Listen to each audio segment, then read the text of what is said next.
السلام عليكم ورحمة الله وبركاته. أهلا بيكم بوصفة جديدة من وصفات مطبخ أم يارا. النهاردة وصفتنا جميلة جدا، هي وصفة الكيكة الرخامية أو الماربل كيك. الماربل كيك يا جماعة من الأكلات الجميلة، الحلويات الجميلة جدا. هتطلع معاكي ناجحة من أول مرة، وكمان هشة وحلوة عالية، وهتشوفيها وكمان هتجربيها وتعمليها كل يوم لأولادك. المقادير بسيطة وسهلة، بس أهم حاجة تدعموني باللايك والشير والاشتراك في القناة. ونبتدي مع بعض. بسم الله. معانا 4 بيضات بحرارة الغرفة، ومعانا كوباية لبن دافي ولازم يكون دافي، كوباية وربع سكر أبيض، ومعايا كوباية إلا ربع زيت ذرة، زيت نظيف يعني، كوبايتين ونص دقيق يكون فاخر، وكيس فانيليا وكيس بيكنج باودر. هنحط مع بعضينا البيض وعليها الفانيليا وهنقلب كويس خالص.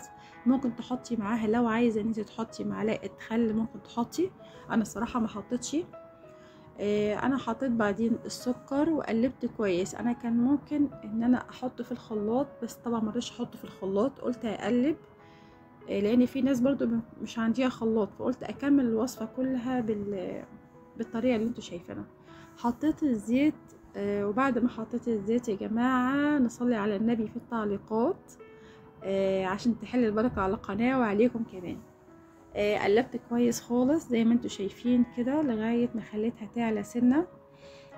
بعد كده حطيت عليها الكوبايه اللبن، ولازم تكون اللبن دافي، يعني اللبن لازم يكون دافي عشان خاطر ده سر من نجاح، سر من اسرار نجاح الكيكه، ان اللبن يكون دافي في الكيكه.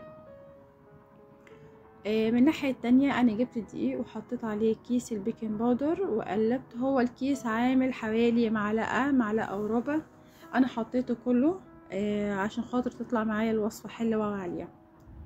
انا قلبت كويس خالص، بقيت احط حبايه من الدقيق، واول ما يختفي معايا في الخليط الدقيق يعني اروح احط تاني، وفضلت على الموضوع ده لغايه ما خلصت كل الكميه اللي عندي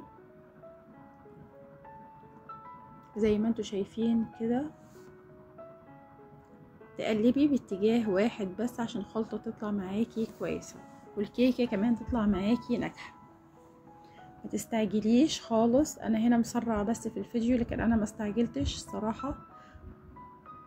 قلبت لغايه ما بقي بالقوام اللي انتوا شايفينه ده، ولا هي سايله قوي ولا هي تقيله، يعني زي ما انتوا شايفين كده. انا ما رضيتش اسرع، انا عايزه اوريكم بس القوام بتاعها بيبقى عامل ازاي. انا جبت صينيه متوسطه ودهنتها زبده، وكمان دهنتها دقيق، وحطيتها في الصينيه زي ما انتوا شايفين. فضلوا معايا حبايه في الاخر، حطيت عليها معلقه كاكاو اسباني خام، وممكن تحطي معاها لو لقيتيها تقيله تحطي معاها معلقتين من اللبن زي ما انتوا شايفين كده. وحطيته عليها، انا كان ممكن اعمل شكل ورده، شكل قلب، شكل اي حاجه، بس انا قلت لا، اعملها زي ما كانوا امهاتنا بيعملوها زمان، كانوا بيحطوها زي كده. لازم تخبطيها خبطتين وتدخليها الفرن على درجه 180 لمدة من 35 ل40 دقيقة على حسب ما تستوي. هتفتحي عليها الفرن بعد المدة دي، هتفتحي عليها وهتشوفي بخلة خشب نظيفة، وتشوفي إذا كانت استوت ولا لأ. لو طلعت الخلة نظيفة تعرفي إن هي خلاص استوت. طلعت معايا زي ما انت شايفة كده، عالية وحلوة وهشة، وريحة الكيكة طبعا قلبت البيت كله. شايفاها ازاي؟